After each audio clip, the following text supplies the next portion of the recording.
Hello students, welcome to Chemtech chemistry channel. आज हम पढ़ेंगे मोल कंसेप्ट क्या है।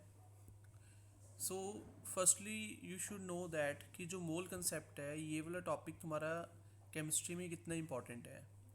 तो देखो, फिज़िकल केमिस्ट्री के जितने भी चैप्टर्स है तुम्हारा, चाहे इक्विलिब्रियम चैप्टर हो, थर्मोडायनामिक्स हो, चाहे तुम्हारा केमिकल काइनेटिक्स हो, इलेक्ट्रोकेमिस्ट्री हो, ऐसे कई चैप्टर्स है +1 के +2 के, और जो आगे कॉम्पिटिटिव एग्ज़ाम्स है उन सभी में मोल कंसेप्ट यूज़ होगा।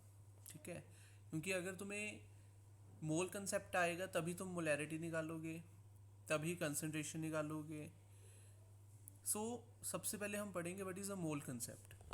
तो देखो, मोल कंसेप्ट में अगर तुम्हें फार्मूला बता दिया जाए नंबर ऑफ मोल्स निकालने का, है ना, तो वो फार्मूला कर लोगे याद, क्वेश्चंस भी होने लग जाएंगे सॉल्व। बट पहले हम थोड़ा सा उसका मीनिंग समझेंगे, what is the meaning of 1 मोल, और मोल कंसेप्ट हम केमिस्ट्री में क्यों पढ़ते हैं। ठीक है, तो देखो, अगर तुमसे कोई पूछ ले 1 डजन पेन, इसका क्या मीनिंग है। अब तुम्हें ये चीज़ पता, 1 डजन के अंदर कितनी वैल्यू होती है, 12। कि हमें पता, अगर किसी ने बोला 1 डजन पेन है तो मतलब 12 पेन है। अगर तुम्हें कह दिया जाए 1 डजन इरेज़र, तो तुम्हें क्लियर है कि कितनी इरेज़र है तुम्हारे पास, 12। ठीक है, अगर तुम्हें कह दिया जाए 1 डजन एटम, तो तुम्हें पता कितने एटम होंगे, 12 एटम्स। लेकिन केमिस्ट्री में जो एटम्स है ना, उनकी वैल्यू 12 13, मतलब इतने कम नहीं होते। एटम्स जो है ना, किसी एक एलिमेंट के अंदर हम पढ़ते हैं, जैसे सोडियम है, सोडियम का सिंबल Na है, ये एक एलिमेंट है, इसके अंदर कई एटम्स है। Atoms combines to form matter, है ना। मैटर किससे बना होता है, वेरी स्मॉल एटम्स से। तो वो जो स्मॉल एटम्स है, वो स्मॉल पार्टिकल्स है, वो कम नहीं होते, दे आर इन मिलियंस। उनकी जो काउंटिंग है वो मिलियंस ट्रिलियंस में होती है। तो हमारे पास यहाँ पे डजन का कंसेप्ट नहीं चलता, हमारे पास एक नई वैल्यू आती है जिसको हम कहते हैं मोल। तो अगर हमारे पास है 1 मोल एटम, क्या हमारे पास है 1 मोल एटम, तो 1 मोल एटम का मतलब क्या होगा, देखो 1 मोल, मान लो हमारे पास सोडियम है, 1 मोल सोडियम एटम, तो इसके अंदर कितने होंगे। 1 मोल का मतलब क्या है, जैसे 1 डजन में तुम्हें क्लियर है 12, तो 1 मोल में कितने होंगे, 6.022 इंटू 10⁻23 एटम्स। ठीक है, तो तुम समझ रहे हो ना ये इतनी बड़ी वैल्यू क्यों है, क्योंकि जो एटम्स होते हैं ना, ये इनकी काउंटिंग मिलियंस ट्रिलियंस में होती है। तो अगर 1 मोल है तो मतलब 1 मोल के अंदर इतने एटम्स है। और जो ये वैल्यू है, इसका एक स्पेशल नेम होता है, इसको हम कहते हैं N0, या फिर हम इसको Na से रिप्रेजेंट करते हैं, and this is known as Avogadro's number, Avogadro's number. Clear इतनी बात। अगर तुम्हें कह दिया जाए 2 मोल, 2 मोल सोडियम, अब 2 मोल सोडियम के अंदर कितने एटम्स होंगे। अब तुमने समझ लिया कि 1 मोल के अंदर इतने हैं, तो 2 मोल के अंदर क्या होंगे, 2 से इसको मल्टीप्लाई कर दो, 2 इंटू 6.022 इंटू 10⁻23, ये आ जाएगा तुम्हारे पास 12.044 इंटू 10⁻23 एटम्स। तो ये तो हमें पता चल गया कि 1 मोल अगर सोडियम है तो उसके अंदर इतने एटम्स होंगे। अब अगर हम 1 मोल सोडियम है, मान लो तुम्हारे पास 1 मोल सोडियम है, तो उसके अंदर इतने एटम्स है, लेकिन उसका मास कितना होगा, मास ऑफ 1 मोल सोडियम। अगर तुम्हारे पास 1 मोल सोडियम है तो उसका मास कितना होगा, ये किसके इक्वल होता है, it is equal to the molar mass of sodium. इसको हम क्या बोलेंगे, मोलर मास ऑफ सोडियम। और जो मोलर मास है सोडियम का, वो किसके इक्वल होगा, इसके एटॉमिक मास के, ग्राम एटॉमिक मास। और तुम्हें पता होना चाहिए सोडियम का कितना होता है, 23 ग्राम। ओके, ये हमारे पास क्या, अगर 1 मोल है सोडियम, उसका मास कितना होगा, जितना मोलर मास है सोडियम का। और मोलर मास क्या होता है उसका, atomic mass, gram atomic mass, और वो कितना, 23 ग्राम। सो अब अगर हम इन तीनों चीज़ों को कंबाइन कर लें, क्या तीन चीज़ें, कि 1 मोल सोडियम, इसके अंदर एटम्स कितने होंगे, 6.022 इंटू 10⁻23 एटम्स। ठीक है, एटम्स तो इतने हैं। इन एटम्स का मास कितना होगा, अभी बताया कितना, 23 ग्राम। ओके, तो हमारे पास कोई भी आ जाए, मान लो तुम्हारे पास है 1 मोल मैग्नीशियम Mg, तो 1 मोल मैग्नीशियम का मास कितना होगा, एटॉमिक मास उसका कितना होता है, 24 ग्राम। क्लियर है इतनी बात। सो 1 मोल के अंदर ये वैल्यू होती है। अब इसका फॉर्मूला क्या, फॉर्मूला इसका देखो क्या, फर्स्ट है हमारे पास नंबर ऑफ मोल्स,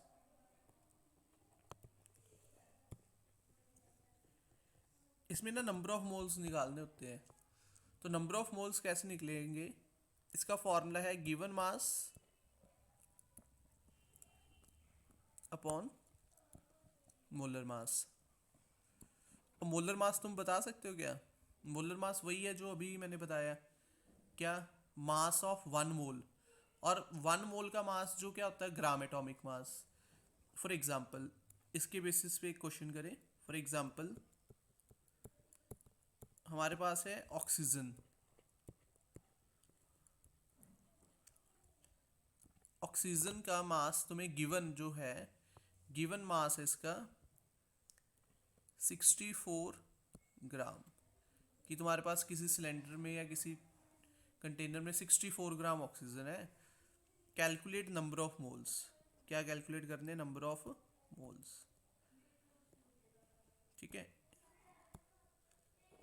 अब देखो नंबर ऑफ मोल्स कैसे निकालेंगे, क्या फॉर्मूला बताया तुम्हें, ये जो ऊपर लिखा, given mass upon molar mass. N, N symbol है नंबर ऑफ मोल्स का, गिवन मास कितना, 64। अब मोलर मास, अब मोलर मास कितना होगा, यहाँ पे ऑक्सीजन एलिमेंट है, ऑक्सीजन एलिमेंट की फॉर्म में है, तो ऑक्सीजन का एटॉमिक मास कितना होता है, 16। एटॉमिक मास कितना, 16। तो 64 को 16 से डिवाइड कर दो, ये तुम्हारे पास आ जाएगा 4 मोल्स। ठीक है, तो फर्स्ट फॉर्मूला क्या है, number of moles is equal to given mass upon molar mass. इसको हम सिंबॉलिक फॉर्म में लिख सकते हैं ऐसे, n is equal to given mass upon molar mass.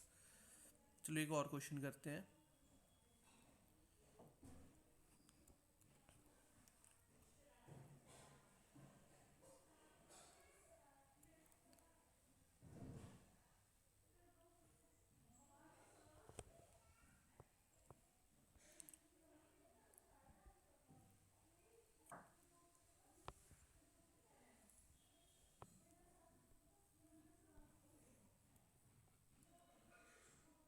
A salt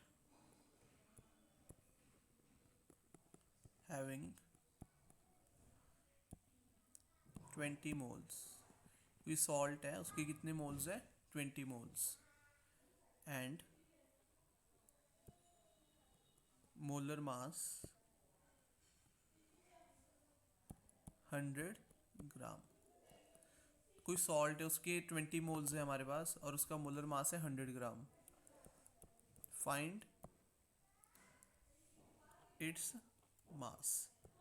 अब हमने मास निकालना, देखो मोलर मास तो गिवन ही है, मोलर मास वैसे भी फिक्स है, इसका कोई भी सॉल्ट है उसका 100 है, यहाँ पे गिवन है। और नंबर ऑफ मोल्स हमें n की वैल्यू गिवन है 20, तो हमने निकालना क्या, गिवन मास स्मॉल m। तो नंबर ऑफ मोल्स 20 है, गिवन मास हमने निकालना, मोलर मास हमें गिवन है 100, तो स्मॉल m कितना आ जाएगा, 20 इंटू 100, ये आ गया तुम्हारे पास 2000 ग्राम। ठीक है, तो बेसिकली क्या है, या तो तुम्हें गिवन मास होगा, मास गिवन होगा और मोलर मास, तो नंबर ऑफ मोल्स निकाल लोगे, या फिर नंबर ऑफ मोल्स दिए होंगे, मोलर मास दिया होगा, गिवन मास निकाल लोगे। ठीक है, तो ये फॉर्मूला के बेसिस पे इस टाइप के क्वेश्चंस आएंगे। अब अगर हमारे पास मान लो कोई कंपाउंड हो, कंपाउंड का मतलब है लाइक NaCl, CO2, ये सभी कंपाउंड्स है ना। इवन कि अगर हम बात करें HNO3, और भी कई कंपाउंड्स हमारे पास है, H2SO4। अब इन सभी में हमने क्या करना है, पहले तो तुम्हें सभी का ना मोलर मास निकालना आना चाहिए। जो मास गिवन होगा वो तो हो गई है ना, लेकिन जो मोलर मास है वो कैसे निकलेगा देखो। अब जो सोडियम है, सोडियम क्लोराइड NaCl, इसका मोलर मास कैसे निकलेगा, इनके अंदर जो एटम्स है उनके एटॉमिक मास को प्लस करो। सोडियम का 23 होता है, क्लोरीन का 35.5, तो NaCl का कितना होगा 58.5 ग्राम। CO2 का कैसे निकलेगा, कार्बन का होगा 12 प्लस, ऑक्सीजन का कितना होगा, एक का 16 इंटू 2 32, 12 प्लस 32, ये तुम्हारा आ गया 44 ग्राम। HNO3 का कैसे निकलेगा, हाइड्रोजन का होता है 1, नाइट्रोजन का 14, अब ऑक्सीजन 3 है, एक ऑक्सीजन का 16 है, तो 3 का कितना होगा, मल्टीप्लाई करेंगे, प्लस कर दो, 1 प्लस 14 15, 16 इंटू 3 ये कितना हो जाएगा 48, 15 प्लस 48 ये हो गया 63 ग्राम। HNO3 का कितना मास है 63 ग्राम। अब आ गया H2SO4। अब H2SO4 में देखो हाइड्रोजन 2 है, एक का एक होता है, तो 2 का कितना होगा 2। सल्फर का हो गया 32 होता है। देखो ये इनके एटॉमिक मास लर्न करने पड़ेंगे, ठीक है, वो भी मैं तुम्हें बता दूंगा कि लर्न करने का क्या मेथड है। ठीक है, ऑक्सीजन का 16 इंटू 4, अब प्लस करो 2 प्लस 32 34, 16 इंटू 4 ये तुम्हारा 64 प्लस 34 ये होगा 98 ग्राम। सो ये तो मेथड है मोलर मास निकालने का, जो तुम्हारे हाथ में तुम निकाल सकते हो। अब नंबर ऑफ मोल्स कैसे निकलेंगे, अगर तुम्हें मास गिवन है तो फिर क्या करोगे, अब इनका मोलर मास देख लो क्या है। ठीक है, अब मान लो तुम्हें क्वेश्चन आ जाए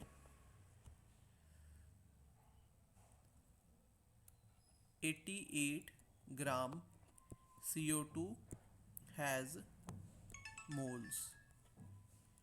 88 ग्राम CO2 में कितने मोल्स है। ठीक है, ऑप्शंस तुम्हें गिवन है 1 2 3 और डी ऑप्शन है 4। तो बड़ा ही सिंपल क्वेश्चन है। देखो अभी मैं बिल्कुल बेसिक करवा रहा हूँ। जो CO2 है, नंबर ऑफ मोल्स निकालने हैं, क्या formula, given mass upon molar मास। गिवन मास कितना 88, मोलर मास तुम्हें मेथड बताया क्या, CO2 का भी कैलकुलेट भी किया 44 आएगा। कैसे आया देख लो, CO2 कार्बन का 12, ऑक्सीजन का 2 इंटू एक का होता है 16, 2 इंटू 16 32, 12 प्लस 32 ये हो गया तुम्हारा 44 ग्राम। तो ये 44 यहाँ से रखा हमने। अब 88 और 44 को डिवाइड करेंगे, ये आ गया तुम्हारे पास 2 मोल्स, जिसका आंसर आ जाएगा बी ऑप्शन। तो ये तो अभी बेसिक क्वेश्चंस है। तुम्हें फर्स्ट फॉर्मूला करवाया नंबर ऑफ मोल्स का, given mass upon molar mass. Next formula है हमारे पास number of moles is equal to given number of particles, ये second formula, upon Avogadro's number.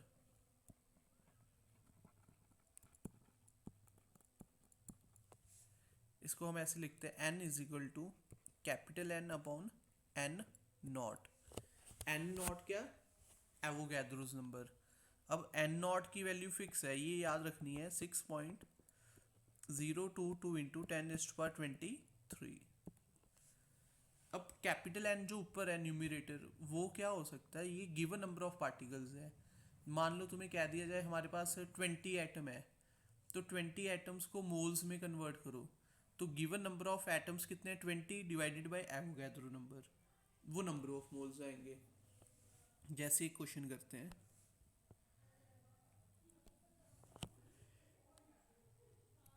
Helium has 12.044 into 10⁻24 atoms. Helium के पास इतने atoms है, मतलब helium में इतने एटम्स है, find number of moles. Number of moles निकालने हैं, तो नंबर ऑफ मोल्स निकालने का फॉर्मूला आप देखो, यहाँ पे गिवन मास अपॉन मोलर मास लगेगा या सेकंड फॉर्मूला। तो देखो जब भी बात हो ना नंबर ऑफ एटम्स की, है ना, या फिर नंबर ऑफ मॉलिक्यूल्स की, तो सेकंड फॉर्मूला लगेगा n upon n not. Given number of particles कितने हैं? 12.044 इंटू 10⁻24। अब यहाँ पे कैलकुलेशन ध्यान से करनी है। एवोगैड्रो नंबर कितना? 6.022 इंटू 10⁻23। अब देखो इसमें जो 12.044 है और जो 6.022 है, ये डायरेक्ट कैंसिल हो जाएंगे, ऊपर आएगा 2, और 10 की पावर जो 24 है, ये 23 ऊपर जाके माइनस हो जाएगा, 24 माइनस 23, ये आ जाएगा तुम्हारे पास 2 इंटू 10, 10 की पावर 1 रह जाएगी, 24 माइनस 23, ये आ गया 2 इंटू 10, 20 मोल्स। मतलब अगर हीलियम के अंदर इतने एटम्स है ना, तो वो कितने नंबर ऑफ मोल्स के इक्वल होंगे? 20। सो नंबर ऑफ मोल्स निकालने के दो formula, given mass upon molar मास, या फिर given number of particles upon Avogadro's number. Clear? अब सेकंड फॉर्मूला के बेसिस पे एक और क्वेश्चन करते हैं।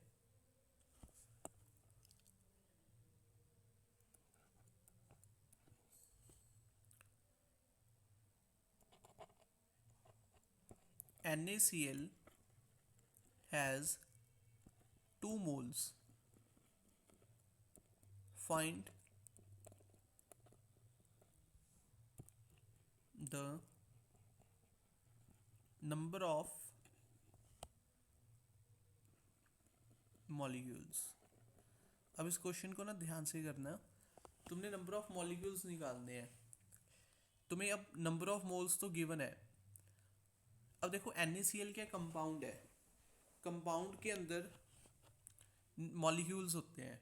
लाइक अगर हमारे पास यहाँ पे क्वेश्चन होता है कि NaCl की जगह क्या लिखा होता है? अकेला Cl, अकेला Cl लिखा होता है, तो Cl एलिमेंट है ना, तो एलिमेंट के अंदर मॉलिक्यूल्स कभी नहीं होंगे, एलिमेंट के अंदर क्या होता है? एटम्स।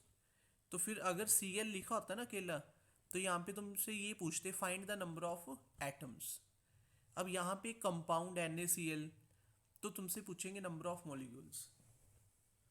अगर एलिमेंट है तो उसमें कभी भी मॉलिक्यूल्स नहीं पूछ सकते, एलिमेंट है तो उसमें पूछेंगे एटम्स। हाँ, लेकिन अगर ये कंपाउंड है, कंपाउंड में नंबर ऑफ मॉलिक्यूल्स तो पूछ ही सकते हो, लेकिन नंबर ऑफ मॉलिक्यूल्स के बाद नंबर ऑफ एटम्स भी निकालने को बोल सकते हैं।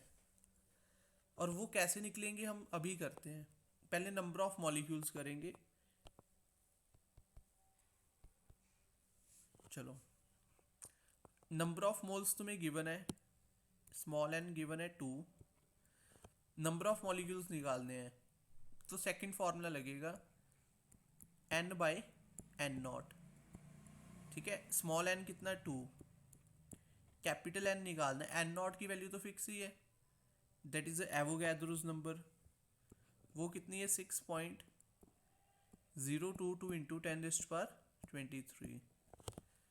अब n की वैल्यू देखो कैसे निकलेगी, क्रॉस मल्टीप्लाई कर दो, n आ जाएगा 2 × 6.022 × 10⁻23।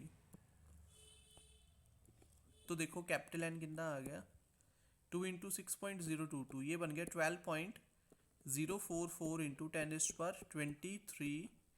अब यहाँ पे क्या लिखेंगे, ये बहुत इंपॉर्टेंट चीज़ है। अब यहाँ पे एटम्स लिखेंगे या मॉलिक्यूल्स, यहाँ पे जो n आया है ना, ये क्या मॉलिक्यूल्स है यहाँ पे, क्योंकि जो क्वेश्चन है उसमें जो गिवन है वो क्या एक कंपाउंड गिवन है। तो कंपाउंड अगर गिवन है तो यहाँ पे जो कैपिटल N आएगा वो हमेशा मॉलिक्यूल्स होंगे, कि मतलब NaCl अगर तुम्हारे पास 2 मोल्स है तो 2 मोल्स में कितने मॉलिक्यूल्स होंगे, NaCl के इतने मॉलिक्यूल्स होंगे। अब अगर साथ में ये पूछा होता find the number of molecules and atoms, कि एटम्स भी निकालो, तो अब एटम्स कैसे निकलेंगे। अब देखो नंबर ऑफ मॉलिक्यूल्स इतने हैं, अब एक NaCl के मॉलिक्यूल में कितने एटम है, एक NaCl के मॉलिक्यूल में देखो NaCl में एक सोडियम है और एक क्लोरीन है, तो एक मॉलिक्यूल में 2 एटम है। Number of atoms in 1 molecule, ये कितने हैं 2, कि एक मॉलिक्यूल में 2 एटम्स है। अब हमारे पास कितने मॉलिक्यूल्स है, ये वाले 12.044 × 10⁻23।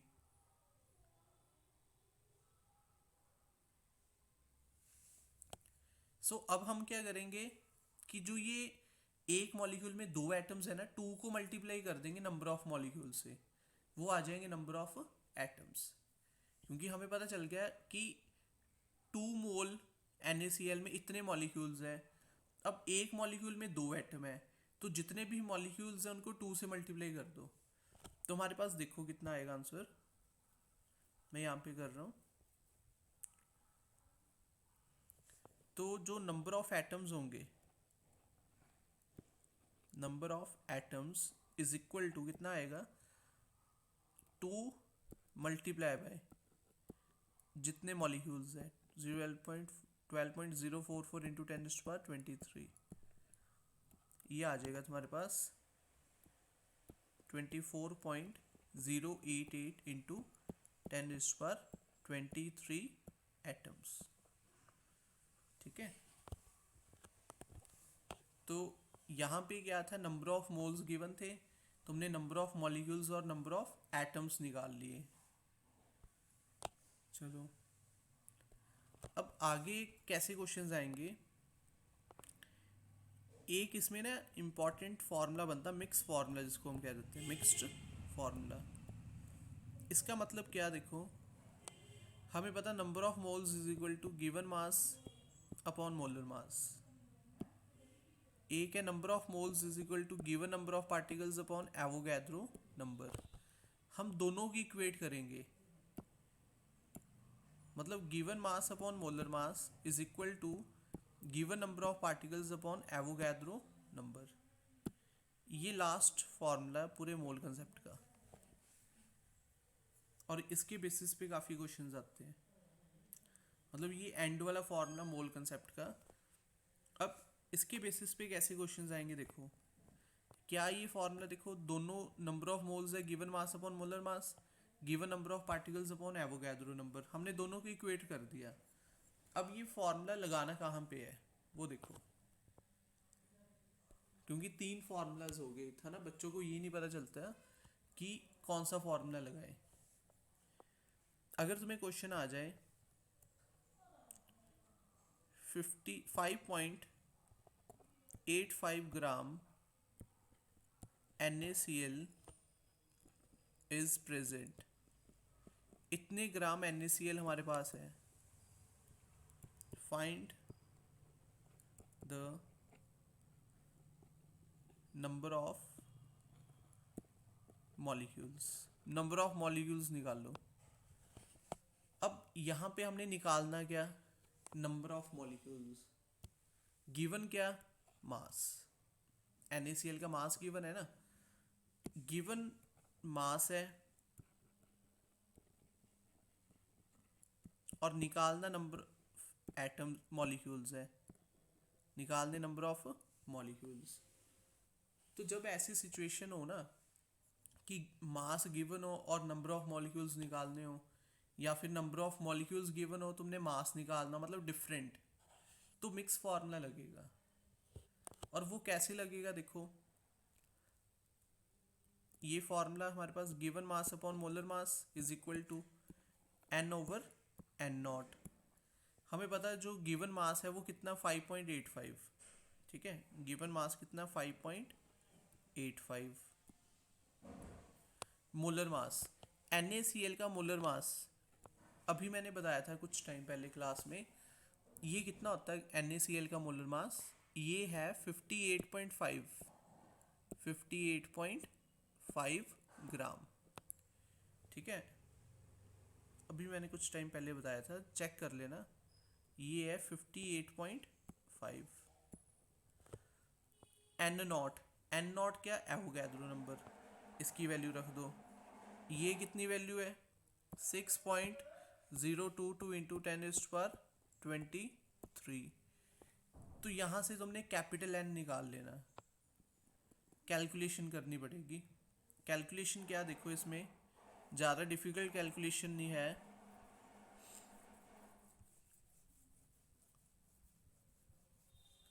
फाइव पॉइंट एट फाइव है, पॉइंट हटा दो, 585 नीचे 100, 58.5 है, ये पॉइंट हटा दो 585, 10 ऊपर चला जाएगा जो डिवाइड में था, कैंसिल हो गया, 0 से 0। राइट हैंड साइड में क्या, n बाई 6.022 इंटू 10⁻23। अब लेफ्ट हैंड साइड में क्या बचा, 1/10, ये बच गया 1/10 इज इक्वल टू n कितना आएगा, इसको इधर ले आओ, क्रॉस मल्टीप्लाई, 6.022 इंटू 10⁻23। अब जब इसको सॉल्व करोगे, एक 10 पावर कैंसिल हो जाएगी, ऊपर आ जाएगी 22 पावर, तो n की वैल्यू आ गई 6.022 इंटू 10⁻22। अब यहाँ पे हम क्या लिखेंगे, एटम्स या मॉलिक्यूल्स, तो देखो यहाँ पे हम लिखेंगे मॉलिक्यूल्स, क्योंकि तुम्हें मैंने आज ही बताया था इसी क्लास में कि अगर क्वेश्चन NaCl लिखा कंपाउंड का, तो जो n की वैल्यू आएगी वो मॉलिक्यूल्स आएंगे। तो हमारे पास ये आंसर आ गया कि NaCl में इतने मॉलिक्यूल्स होंगे अगर उसके अंदर 5.85 ग्राम मास है, ठीक है। तो इसके जैसे एक और क्वेश्चन करते हैं,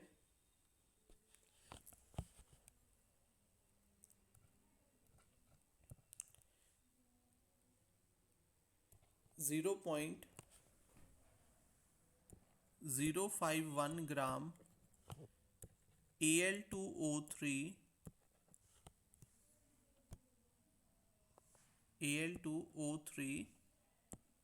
contains dash molecules। हमने ये बताना कि इतने ग्राम Al2O3 में कितने मॉलिक्यूल्स होंगे, ठीक है।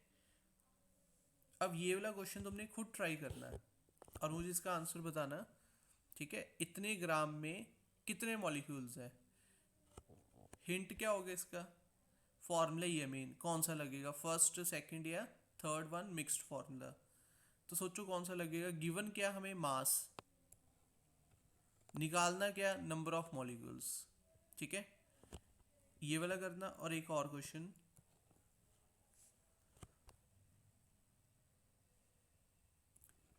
200 ग्राम CaCO3 contains डैश एटम्स, ठीक है। सो दोनों क्वेश्चंस के जो आंसर्स होंगे मुझे बताना, ठीक है। आई होप कि तुम लोगों को समझ आया होगा ये वाला टॉपिक, ठीक है। फिर भी अगर किसी को डाउट हो तो है ना, मुझे कमेंट करके पूछ लेना, उस चीज़ को हम दोबारा डिस्कस कर लेंगे। Okay, thank you students.